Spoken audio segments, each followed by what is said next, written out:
Hello,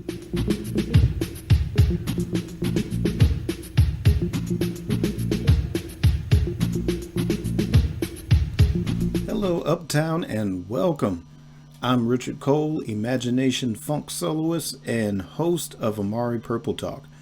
This is part 3 of my review of the Sign of the Times Super Deluxe Edition. And for those of you who are considering purchasing this collection, the Sign of the Times Super Deluxe Edition is available in the following formats. There is an 8 CD plus 1 DVD, a 13 LP and DVD. There is a 3 CD, a 4 LP 180 gram vinyl. Those come with a download code and is available on streaming. And just the remastered album, the 2 CD or 2 LP 180 gram peach vinyl. And that also comes with the download code and is available on streaming. I personally have the 8 CD, 1 DVD set, and today I am going to focus on the live CD, which is the Live in Utrecht concert that took place in Utrecht in the Netherlands on June 20th of 1987. Please check out my review of the original album remaster of the Sign of the Times album, as well as the review of the vault tracks on this YouTube channel. There will be a video covering the Live at Paisley Park on New Year's Eve 1987 DVD at a later date. So like, subscribe, and hit the notification bell to receive updates on those videos, as well as future episodes of Amari Purple Talk and other Amari Communications projects. Sign of the Times is my favorite Prince album and is in the top 5 of my favorite albums in general. Most Prince fans regard this as either their favorite Prince album or among their favorites, and this is a long-awaited release for a multitude of reasons. So for those of you that are new to the music of Prince, Prince fans, just like say Bob Dylan, Jimi Hendrix, or Frank Zappa, are serious bootleg collectors. And there are a lot of, whether like the vault tracks that we discussed in the previous episode or live recordings, there are a lot of favorites that circulate amongst fans. Myself, I've had quite a few over the years, but when it comes to the Sign of the Times period, as far as the concert, now Prince did a tour of Europe that year. He did not do a tour of the United States, much to our chagrin. You know, we were very jealous of everyone in Europe that got to see the tour. So for us, it was the Sign of the Times film that has sort of been etched into our collective memories here in the US. So again, you know, if you were a serious collector and you ended up with the bootlegs, then you got to really actually hear a lot of the concert in its entirety. You know, I myself had a recording from Paris. Let's see, the very first one I heard, I can't remember exactly which city it was from. I want to say maybe somewhere in Germany, I believe. But overall, those particular recordings were very similar to what we got in the Sign of the Times film. Now, the difference being that a lot of the hits and even some of the deep cuts, say like Girls and Boys, but definitely the hits like Purple Rain, Kiss, 1999, those particular things did not make the actual Sign of the Times film. So a lot of the appeal for us over here in hearing those was like, oh wow, you got to, there was a version of Girls and Boys that's like, man, that is, I enjoyed that just as much as the original studio recording of it. And of course, it was sort of the hits, When Doves Cry, Kiss, 1999. It was great to hear that Sign of the Times / Love Sexy Band, that musicianship tackle those particular songs. The arrangements were great, enjoyable. Then you have something like the New Year's Eve DVD, which we'll cover in another episode. But even that, amongst collectors, most of us have not seen or heard that particular show in its entirety as well. Although that was sort of post Sign of the Times tour. The tour was well over and done by the time you got to that, but still a lot of the set list and the arrangements were quite similar to what you got in the Sign of the Times tour. So with that being said, this particular live CD, for me as a fan, like I said, I haven't heard a lot of bootlegs from this era, but this particular show, and it is an excellent choice for this collection.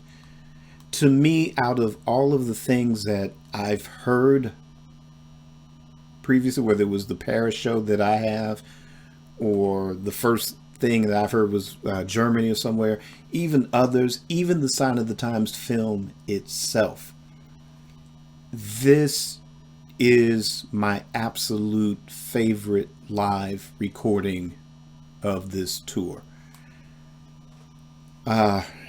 There's an excitement, which is documented. If you check out on your favorite podcast platform, the story of Sign of the Times by the official Prince podcast, which is endorsed by Warner Brothers and the Prince estate. The most recent episode discussing those shows in the Netherlands, they actually talked to people that were in attendance at that show, and the enthusiasm to where I think he even added additional dates to that particular leg of the tour, postponing even some major ones. I think there was one in England, I think, that they postponed just to add dates to the Netherlands. And you can tell, I guess, just off the buzz of the excitement, the population there had never seen Prince before, or they got excited from the buzz from Parade and things like that, or maybe even that tour. But there were a lot that had never seen him before either. So just the level of excitement. So I guess that level of excitement from the audience, that feedback, you can really feel the energy from Prince and the band in this show. I mean, it's more energetic. The call and responses, they feel more natural than things that I've heard before. And the way certain things are stretched out, you can tell they're really giving their all to the audience there. And that justifies it. And two, like I said, with a lot of the arrangements, there are certain little nuances where, again, previous recordings I've heard, they were so close to what was seen and heard in the Sign of the Times film. And not just, that was an exciting thing, that was a favorite, that was a great film for a long, long time. So, it's just that having lived with that particular piece for so many decades, and then to hear this, there's a subtle difference. It doesn't, not to say that the Sign of the Times film wasn't great, but we do know that portions of it were definitely re-recorded, to give the film the quality. And the film itself, a lot of it was reshot at Paisley Park as well. So, you have that sort of difference to where now we sort of know it wasn't quite as organic, but to have this particular sound recording is phenomenal. Just even from the intro, because again, previous other bootlegs that I've heard, again, the sort of, with the opening of the introduction guitar solo, Sign of the Times, it's very similar to the film. And this, like I said, just from the first note, and there's a few extra notes in that intro, that's different than what he was playing before, or even since, maybe, depending on, what you have. But yeah, it's phenomenal. House Quake, it's funky in all its forms. And I've always loved the version in the Sign of the Times film. And like I said, other bootlegs are kind of note for note matching that. But here, it goes on and it kind of jams a little while longer. And then there's more interplay between Prince and the audience that makes this my absolute favorite live rendition of Housequake. I said it. Now I gotta, actually rewatch the DVD again. But for now, that is my hands down favorite live rendition of Housequake. And I really love, like I said, from the Sign of the Times film. I also like renditions of it from the Love Sexy tour. But this one, to me, beats them all, personally. The other thing, sort of kind of when you get to the second CD, because it's two CDs of the live, because there's so many songs in the set list, you couldn't fit it all into one CD. So CD 2, which is sort of more kind of a run through of the hits, and then you go through the cross, you go through It's Gonna Be a Beautiful Night. Again, very subtle differences that makes this particular piece stand out. Again, the tracks are more exciting. The interplay with the audience it's more exciting to me. And I know It's Going to Be a Beautiful Night. To me, this one matches the level of excitement of, I would say, the original recording that's on the Sign of the Times album itself. It matches that energy. To me, the Sign of the Times film, other versions I've heard of it, I don't know. It's not to say that it wasn't, because it closed, for the film, it closes the film. Or actually, no, it doesn't close the film. Actually, they switched that around. And I guess with the way it was switched around, that the cross became the sort of big closing moment of the film, whereas with the concert, you had the cross and then it ends with Beautiful Night. But I'm assuming for effect that, yeah, while it's a big sort of build to the climax for the film, then having the cross be the definitive statement of the film, whereas with the concert, again, like I said, it kind of note for note matches it, but the energy level to me on this particular recording, to me, it's just better. Now, if you look at the liner notes for the special edition, there's not a mixing engineer listed or an original mixing engineer listed for this particular live show. It does say that it was mastered by Bernie Grutman. To me, in that effect, I think he does a very amazing job with this. Well, it sounds different than other, say, live concerts that I've heard. There is a significant difference between this and, say, the One Night Alone live set from Prince. Now we are talking a difference of quite a couple of decades, actually, in terms of audio technology, mixing techniques, and that sort of thing. But as far as mastering it for this project, excellent job. But I am curious as to who the original engineer was, because my ears, like I said, with as far as Prince, the only reference that we have would be the One Night Alone live, as far as an official live recording. But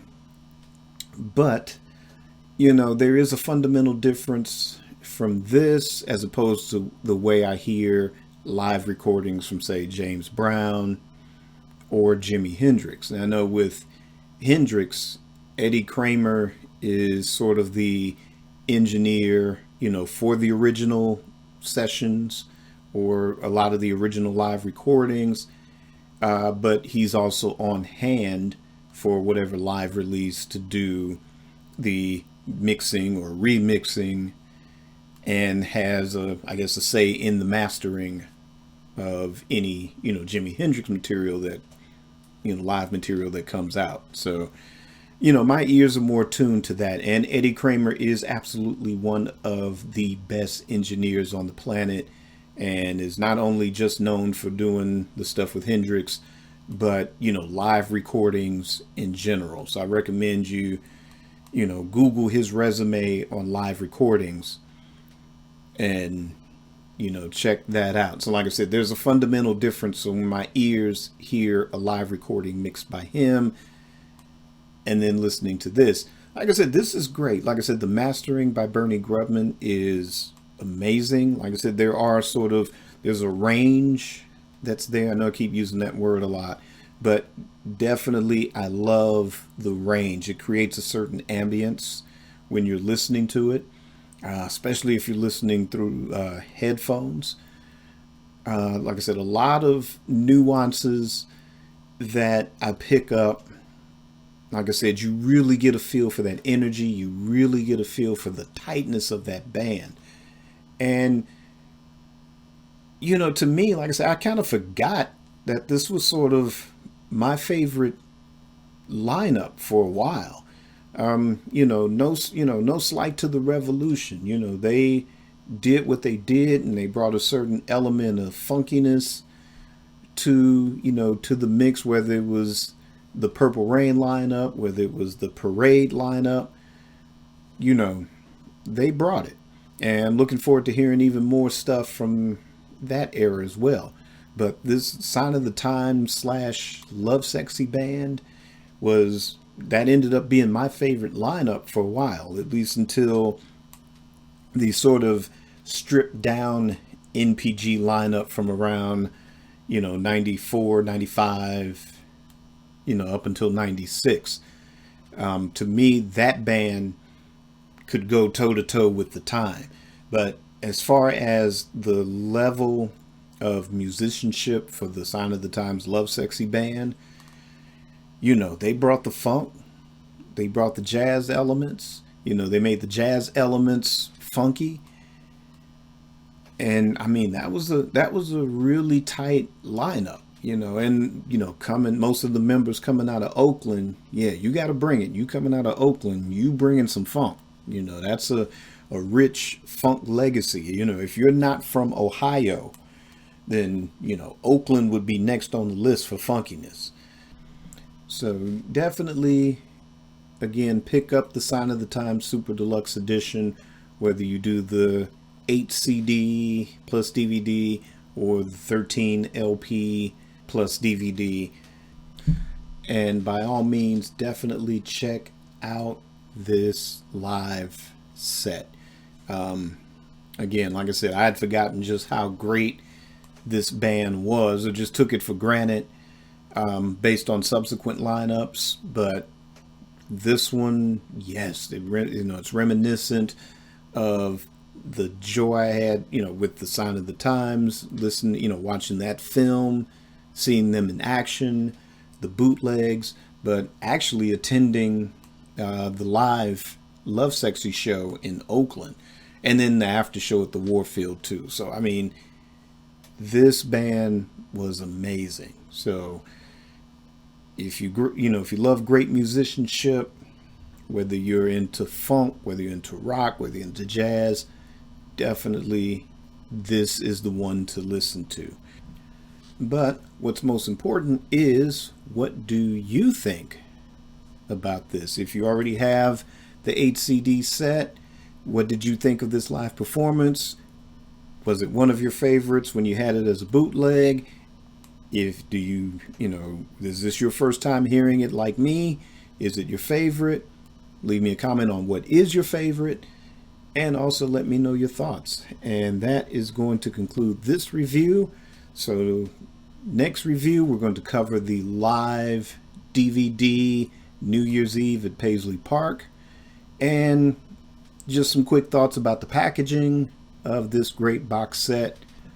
Also, check out Amari Purple Talk every Monday on your favorite podcast platform, and also here on YouTube. So again, continue to like, subscribe, hit that notification bell. And until then, keep it purple and on the one.